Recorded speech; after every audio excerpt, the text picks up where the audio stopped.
आदरणीय पवारसाहेब, मंत्रिमंडळातील माझे सहकारी बाबासाहेब पाटील, आपले VSIचे व्हाईस चेअरमन दिलीपराव वळसे पाटील, खासदार विशाल पाटील,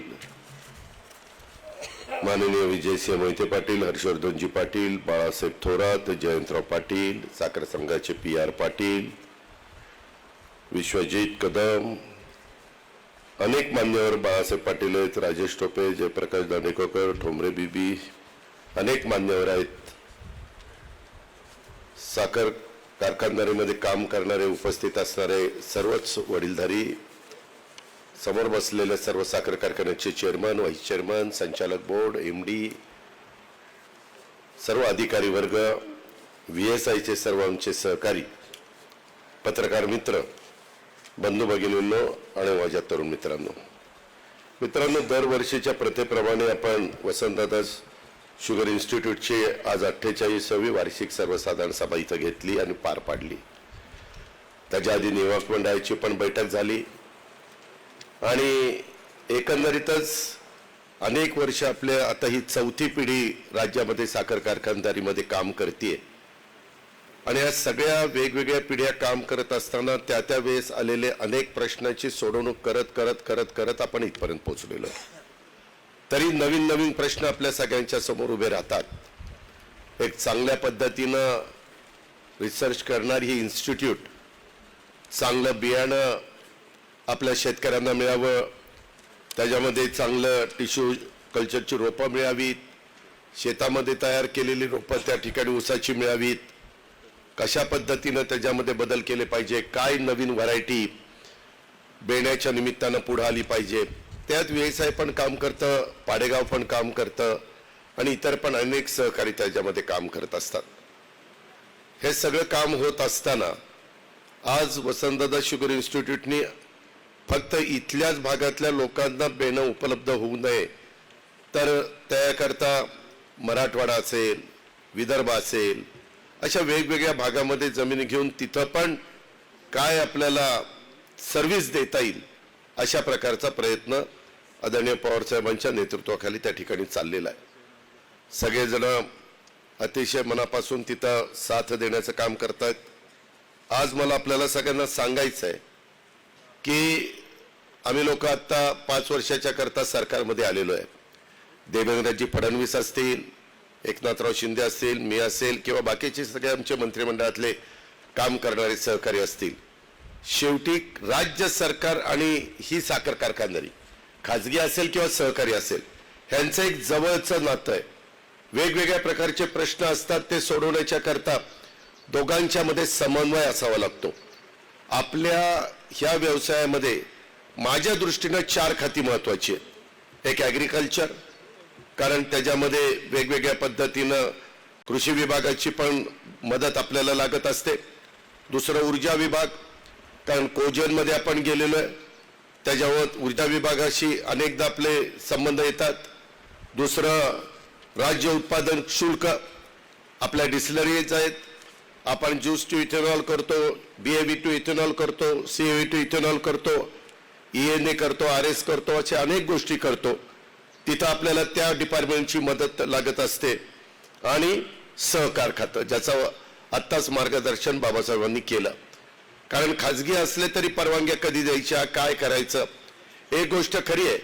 मागं आपल्याकडं हे गुळ करण्याच्या संदर्भात मोठ्या प्रमाणावर काम चालायचं, परंतु आता गुळाच्या निमित्तानं 2-2, 2.5 हजार टनाचे कारखाने काहींनी काढले. 1000चे काढलेत, 1200चे काढलेत, 1300चे काढलेत आणि ते गुळाची पावडर तयार कर, गुळ तयार कर, अशा पद्धतीनं त्यांचं चाललंय. त्याच्यावर पण काही बंधनं आणण्याचं आम्ही आता निर्णय घेतो. कुणी वाटेल तेव्हा कधी गुळ सुरू करतात, वाटेल तेव्हा कसेही फॅक्टरी त्या ठिकाणी सुरू करतात, असं नाही चालणार. आता इतक्या मोठ्या प्रमाणावर आत्ता जसा उल्लेख त्यांनी केला, साधारण 98 सहकारी, 98 खाजगी एवढे कारखाने आपल्या महाराष्ट्रामध्ये सुरू आहेत. वेगवेगळ्या ठिकाणी आत्ताच जयंतराव पाटील साहेब मला विचारत होते, त्यांनी ते पुस्तक आत्ता ज्याचं प्रकाशन झाले त्याच्यामध्ये सगळी माहिती असते. एका कारखान्याची डिस्टिलरी 10 लाख लिटर पर डेची आहे आणि अशाच सगळ्यांच्या कॅपॅसिटी एवढ्या वाढत चाललेल्या आहेत, त्या मानाने ऊसाचं क्षेत्र वाढत नाही. आपल्याला आहे त्याच्यामध्ये जास्त रिकव्हरी देणारा ऊस, जास्त टनेज कसं आपल्याला त्या ठिकाणी मिळू शकेल, त्याच्या संदर्भामध्ये आर्टिफिशियल इंटेलिजन्स ज्याला AI म्हणून आपण ओळखतो, आत्ताच कृषी 2025 बारामतीमध्ये भरलेलं होतं. मी आवर्जून कृषी विभागाच्या सगळ्या अधिकाऱ्यांना, कृषी मंत्र्यांसहित सगळ्यांना, ते तर माझ्याबरोबर उद्घाटनाला होतेच, परंतु मी अनेकांना सांगितलं जाऊन बघा. अनेक साखर कारखान्याच्या केन डेव्हलपमेंट ऑफिसर, ॲग्रिकल्चर ऑफिसर, ओव्हरशेअर यांना सांगितलं जाऊन बघा. चेअरमन लोकांना विनंती केली की काय तिथं उभं राहिलंय आणि काय लाईव्ह तुम्ही पाहिलंय. आज नेहमीच्या पद्धतीच्या मध्ये बदल तुम्हाला मला केल्याशिवाय गत्यंतर नाही. तो बदल करत असताना राज्य सरकारच्या हे 3-4 डिपार्टमेंट, ॲग्रिकल्चर, ॲग्रिकल्चर, तुमचं एक्साईज, नंतर एनर्जी आणि त्याच्यानंतर सहकार, ह्याच्यामध्ये काही तुम्हाला मदत पाहिजे. इथं आता साखर कारखाना संघाचे चेअरमन आहेत, बाकीचे पण मान्यवर आहेत. ठीक आहे, वेगवेगळ्या पद्धतीनं राजकीय वेगवेगळी विचार मतं असू शकतात, परंतु एकदा ह्या सगळ्या गोष्टी संपल्यानंतर एक व्यवसाय म्हणून उद्याच्या काळामध्ये ह्या सगळ्या गोष्टी कशा आपल्याला पुढे नेता येतील, ड्रीप करता काय करता येईल. तिथं पण अलीकडे त्या कृषीमध्ये नवीन ड्रीपची पद्धत आलेली होती. अलीकडे ड्रीप चोरणं बिरणं काही प्रकार होतात, त्याच्यामध्ये ते होऊ शकत नाही. सोलरच्या संदर्भामध्ये आम्ही प्रोत्साहन दिलेलं आहे. काही गोष्टीमध्ये आपल्याला टप्प्याटप्प्याने हार्वेस्टरवर जावं लागणार आहे, कारण कधी ना कधी तो वर्ग देखील म्हणतो की किती वर्ष आम्ही पिढ्यानपिढ्या तुमच्या ऊस तोडायला यायचं. त्याच्यामुळं जसं मांजरा कारखान्यांनी 100% हार्वेस्टरवर, माझ्या ठोबरे 100% ना, 100% हार्वेस्टरवर ते गेले. मांजराला जर जमतं तर बाकीच्यांना का नाही. आणि त्यामध्ये मी गडकरी साहेबांशी पण मदत घेईल. राज्य सरकारमध्ये सुदैवाने माझ्याकडेच अर्थ विभाग असल्यामुळं अजून काही तिथं आपल्याला हार्वेस्टरला पारदर्शकपणे कसं आपल्याला तिथं मदत करता येईल, त्याच्यामध्ये लॉटरी काढून किंवा काय काढून मी त्याचा विचार करतोय. त्याहीमध्ये आम्ही पुढे जाण्याचा प्रयत्न करतोय. एक्साईजच्या बद्दल मी आत्ताच टोमऱ्यांना सांगितलं की बाबा तुम्हाला जे जे काही प्रश्न उपस्थित होत आहेत त्याची मला यादी द्या. आता बघा, आपण सगळेजण इन हाऊस वीज वापरतो. मधल्या काळामध्ये तुम्हाला 4.5 रुपये विजेला दर मिळत होता. पूर्वी 6 रुपये मिळत होता, पण ते 12 का 13 वर्ष संपल्यानंतर नवीन दर तसे आले. कुणाला 5.5 आला, कुणाला 4.90 आला का 95 आला, कुणाला 4.5 आला. त्याच्यात तुम्हाला वसुली करायला सांगितली शेतकऱ्यांची. आता वीज माफीच केलेली आहे, त्याच्यावर वसुली करण्याचा प्रश्नच नाही.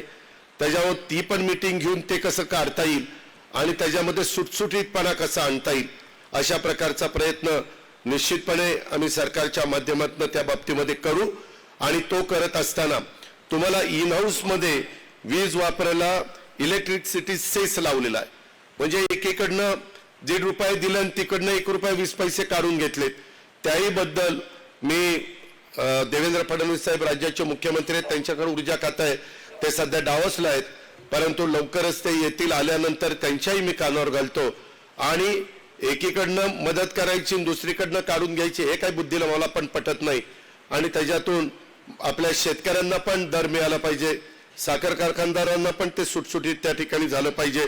अशा पद्धतीनं त्याच्यामध्ये कॅप्टिव्ह कन्झम्पशनच्या बद्दलचा जो काही नवीन आदेश काढलेला आहे त्याच्यातनं काय मार्ग काढायचा तो आपण त्या बाबतीमध्ये काढू. लवकरच कॅबिनेटच्या पुढं आहे आमचं अमित शाह साहेबांच्या बरोबर पण चर्चा झालेली आहे. जसं FRP दरवर्षी वाढती तशी MSP गेले 4-5 वर्ष वाढलेली नाहीये, 3100च आहे. आज ठीक आहे, दर माझ्या माहितीप्रमाणे 3600-3700 पर्यंत आलेले आहेत. आपल्याला केंद्र सरकारच्यामुळं 10 लाख मेट्रिक टन एक्सपोर्ट करण्याच्या करता परवानगी दिलेली आहे. त्यामध्ये आपल्या राज्य सरकारला, म्हणजे राज्य सरकारला महाराष्ट्र राज्याला 4.25 लाख मेट्रिक टन आपल्याला कोटा आलेला आहे. माझी सगळ्या, तुम्हाला पटत असेल तर घ्या, सगळंच माझं ऐकलं पाहिजे असं नाही, पण माझी तुम्हाला विनंती आहे की साधारण आजच्या घडीला बाहेरचा दर 3800 रुपये आहे असं मला नाईक नवरेंनी सांगितलं, बरोबर आहे? 3800 एक्सपोर्टला निर्यातीचा. 3 आठवड्यांनी रमजान दिन येणार आहे.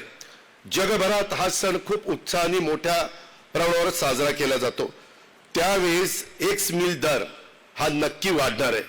फार घाई करू नका. एक्स मिल दर वाढेल तोपर्यंत साखर विकू नका, निर्यात करण्याची घाई करू नका. कोटे बाहेरनं विकत घेण्याच्या करता ते आपले UP वाले येतात आणि घ्या घ्या घ्या करून ते त्यांचा फायदा करोडो रुपयाचा करून घेतात. कारण त्यांना ते पाठवणं परवडत नाही, कारण त्यांच्याकडे इतक्या जवळ पोर्ट नाहीयेत आणि आपल्याला मात्र ह्याचा फायदा उचलता येतो. आणि माझी तुम्हाला सगळ्यांना विनंती की हे सगळं करत असताना घाई करू नका. बाहेरून देखील कोटे विकत घेण्याच्या बद्दल लगेच घाई केली नाही पाहिजे. प्रीमियम ते घेतात. जेवढा कोटा घ्याल तेवढा स्थानिक कोटा तुम्हाला सरेंडर करावा लागणार आहे आणि तो न करता व्यापारी दृष्टिकोन ठेवून एप्रिल ते ऑगस्ट ह्या महिन्यामध्ये साखरेचे दर निश्चितपणे वाढणार आहे, स्थानिक दर. त्यामुळं नुकसान आपण करून घेऊ नका. काही काही कारखान्यांना पैशाची अडचण आहे, मला माहिती आहे. त्यांना काही बाबतीमध्ये जेवढे पैसे पाहिजे तेवढे लोकांना लगेच पेमेंट करावं लागतं, तर लोक ऊस घालतात. तिथं मात्र काही जण ऊसाची साखर तयार करतात आणि लगेच मार्केटमध्ये पाठवतात. ते काही त्याचा विचार करत नाही, त्यांचा कोटा किती आहे, काय किती आहे. माझी आपल्याला विनंती आहे की थोडंसं शिस्तीचं पालन सर्वांनीच त्या बाबतीमध्ये करावं आणि त्याच्यातून ह्या व्यवसायामध्ये काही काही जण जरा चुकीच्या गोष्टी करून त्याचा त्रास इतरांना होतो. कारण साखरेचे दर बरे असले आणि एखाद्याला पैसे ताबडतोब पाहिजे असेल तर तो इतका कोटा विकतो आणि तोच दर राहतो आणि मग बाकीच्यांचे दर कोसळतात. असंही होऊन देऊ नका. ह्याकरता देखील आपल्याला प्रयत्न करावा लागेल. इथून पुढे आर्टिफिशियल इंटेलिजन्स मध्ये आपल्याला जावंच लागेल, त्याच्याशिवाय आपल्याला गत्यंतर नाही. ह्या सगळ्याच्या बाबतीमध्ये जिथं कुठं राज्य सरकारची मदत लागेल तिथं तुम्ही हक्कानी या, हक्कानी त्या अडीअडचणी मांडा. तुमच्याकडनं कुठल्या चुका होऊन देऊ नका. एक्साईज माझ्याकडे नाहीतर कुठेतरी काहीतरी मळीचं करून ठेवाल, कशाचं काहीतरी करून ठेवाल आणि दादा आता आम्हाला वाचवा, त्याच्याकरता मी बसलेलो नाही. तुम्ही चुका करू नका. मी याच्यामध्ये एक्साईजचे लोक तुम्हाला त्रास देत असतील तर त्यांची पण मीटिंग घेऊन त्यांना ज्या काही सूचना द्यायच्या त्या देण्याच्या करता मी त्याच्यामध्ये प्रयत्न करेन. एकंदरीतच यंदाच्या वर्षी टनेज पण घटलेलं आहे ऊसाचं. मला तर वाटतं काही काही कारखाने लवकरच जानेवारी एंडलाच काही बंद होतील, काही फेब्रुवारीमध्ये बंद होतील, अशा प्रकारची एकंदरीत परिस्थिती आहे. लोकांच्या अपेक्षा मात्र खूप वाढलेल्या आहेत. ही वस्तुस्थिती आपण कोणी टाळू शकत नाही, हे पण मला आपल्याला सगळ्यांना सांगायचं आहे. आणि या सगळ्या आधुनिक पद्धतीचा वापर म्हणजे ज्याला ह्या पण संस्थेमध्ये आपण AI कृत्रिम बुद्धिमत्ता त्याला मराठीमध्ये म्हणतात, तंत्रज्ञानाचा वापर आणि त्याकरता आवश्यक तांत्रिक पदक नव्याने निर्माण करण्याचा आम्ही इथं प्रयत्न करतोय. कृषी विभागाकडनं देखील मी उद्याच कृषी सचिव रस्तोगी आणि काही लोकांना कृषिक 2025 जे तिथं आजही शेतामध्ये दिसतंय ते दाखवण्याच्या करता नलवड्यांना सांगितलेलं ते बघतील आणि त्याच्यामध्ये काही आपल्या भागातल्या वेगवेगळ्या शेतकऱ्यांना देता येईल ते पण, किंवा ड्रोनचा आता वापर मोठ्या प्रमाणावर आपण करतोय. ह्या सगळ्याचा विचार करून मी थोडेसे जुने जे काही आपण वेगवेगळे साहित्य कृषीला द्यायचो ते न देता अत्याधुनिक कुठल्या गोष्टी देणं गरजेचं आहे, कुठल्या मशीन कुठले ड्रोन देणं गरजेचं आहे ते देण्याच्या करता मी कालच कृषीचा आढावा घेतला. माणिकराव कोकाटे होते, बाकीचे सगळे होते आणि त्याचे सचिव लोक पण होते. ह्या पद्धतीनं आपण पुढे जाऊ. मी आज पण मगाशी नियामक मंडळाच्या मीटिंगमध्ये सांगितलेलं आहे हे 4 विभाग मी घेतले, सहकार, ऊर्जा, तुमचं कृषी आणि आपलं एक्साईज.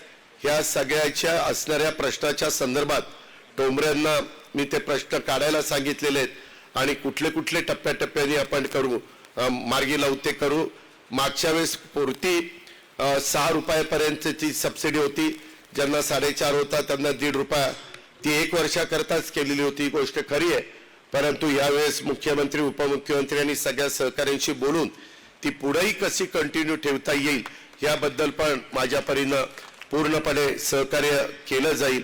आणि त्याच्यातनं त्यांनी खूप अडचणी त्याच्यात निर्माण केल्या.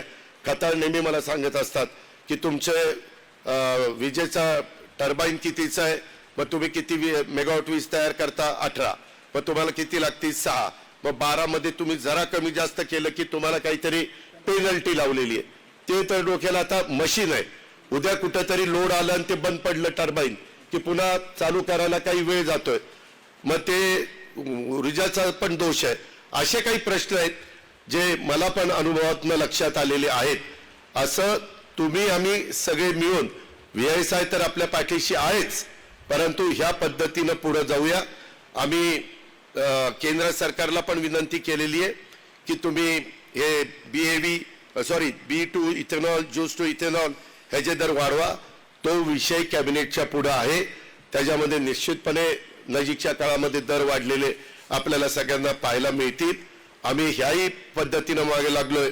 मध्ये आमची पंतप्रधानांची पण एक मीटिंग होती सगळ्या आमदारांची. त्यावेळेस आम्ही पंतप्रधानांना पण सांगितलेलं आहे की MSP ही वाढवावी लागेल. तर त्यांच्याही कानावर घातलंय, आपल्या अमित भाईंच्या पण कानावर घातलंय. थोडासा काही कारणांनी विलंब लागतोय, पण तो पण MSP वाढवण्याच्या दृष्टिकोनातनं जे केंद्राशी पण संबंधित असणारे प्रश्न असतील ते एक मध्यस्थी या नात्याने राज्य सरकारच्या पुढाकारातनं सोडवण्याचं काम हे बाबासाहेब पाटील, आमचे देवेंद्रजी, एकनाथराव, मी आणि बाकीचे सगळे आमचे माणिकराव कोकाटे जे कोणी ह्या व्यवसायाशी संबंधित असतील त्या सगळ्यांना घेऊन त्याचा पाठपुरावा करून ते मार्गी लावण्याचं काम केलं जाईल. आजच्या ह्या गेल्या वर्षभराच्या काळामध्ये ज्यांनी ज्यांनी चांगली कारखानदारी चालवली, चांगली शिस्त ठेवली, काही वेगवेगळ्या प्रकारची आपली बक्षिसं असतात. इंडिव्हिज्युअल पण आहेत, शेतकऱ्यांना पण आहे, कारखान्यामध्ये टेक्निकल काम करणाऱ्या आमच्या सहकाऱ्यांना पण आहे आणि त्यामध्ये इतरांना पण आहे. आज आम्ही विनंती केली की बाबा ही इंडिव्हिज्युअल बक्षिसं 10,000, 15,000, 20,000 आहेत. 10,000ला आता फार काही किंमत राहिली नाही. इंडिव्हिज्युअल बक्षिसं 1,00,000 करा असं सांगितलेलं आहे. परंतु ते आत्ता करणार का पुढं करणार ते साहेब जास्त अधिकारवाणीनं सांगतील.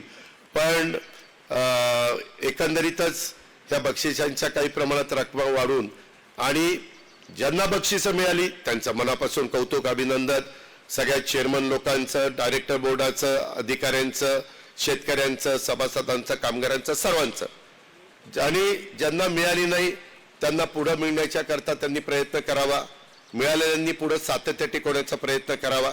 आणि ही कारखानदारी अनेक वर्ष, मी पण ह्या कारखानदारीशी खूप वर्ष संबंधित आहे. नेहमी काही ना काही प्रश्न आहेत, परंतु ते सोडवल्याशिवाय ही कारखानदारी टिकणार नाही.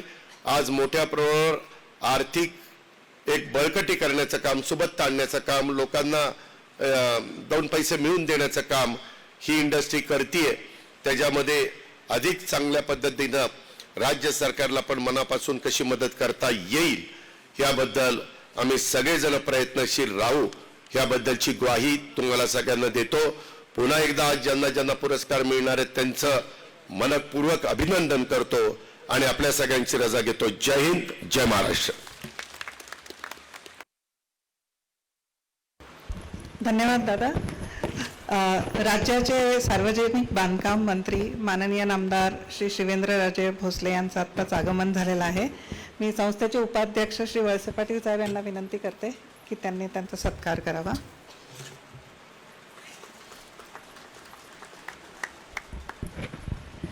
यानंतर आदरणीय पवार साहेब सभेचं मार्गदर्शन करतील. पवार साहेबांना विनंती आहे की त्यांनी मार्गदर्शन करावं.